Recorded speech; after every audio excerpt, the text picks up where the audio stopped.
अगर आज आपके जीवन की पूरी किताब आपके सामने खोल दी जाए तो क्या आप उसे देखने की हिम्मत करेंगे? क्योंकि कहा जाता है इस ब्रह्मांड में एक ऐसी शक्ति है जो आपके हर कर्म को लिख रही है। मनुष्य सोचता है कि उसके कुछ कर्म छिप जाते हैं, जैसे एग्जाम में चीटिंग करके बच जाना, लेकिन क्या सच में कुछ भी छिपता है? सृष्टि के प्रारंभ में जब मनुष्य को कर्म करने की स्वतंत्रता मिली, तब देवताओं के सामने एक प्रश्न खड़ा हो गया, न्याय कैसे होगा? तब सृष्टिकर्ता ब्रह्मा ने एक निर्णय लिया, एक ऐसा निर्णय जो तीनों लोकों का संतुलन बदलने वाला था। उन्होंने आरंभ की तपस्या 1 वर्ष, 10 वर्ष, 100 वर्ष, और यह तपस्या चली 12,000 वर्षों तक।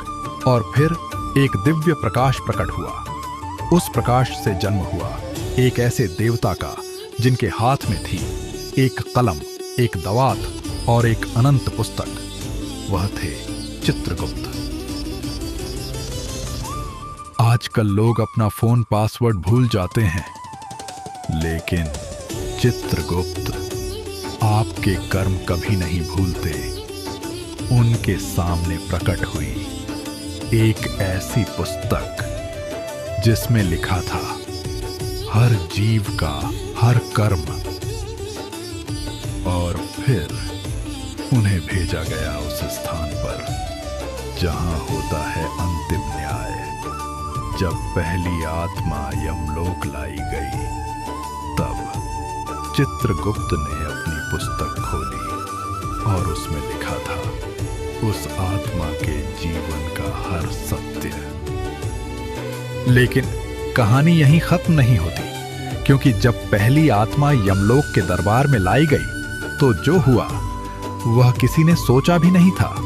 अगले एपिसोड में हम जानेंगे जब चित्रगुप्त ने पहली बार अपनी दिव्य पुस्तक खोली तो उसमें क्या लिखा था।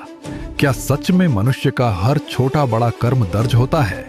और जब वह आत्मा धर्मराज यमराज के सामने खड़ी हुई तो उसका न्याय कैसे हुआ?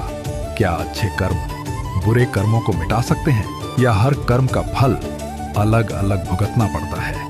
और सबसे बड़ा रहस्य, क्या कोई ऐसा तरीका है जिससे मनुष्य अपने कर्मों के परिणाम को बदल सकता है? इन सभी सवालों के जवाब मिलेंगे चित्रगुप्त महागाथा के अगले एपिसोड में। तो जुड़े रहिए, क्योंकि अगली बार शायद आप अपने ही कर्मों को एक नए नजरिए से देखेंगे।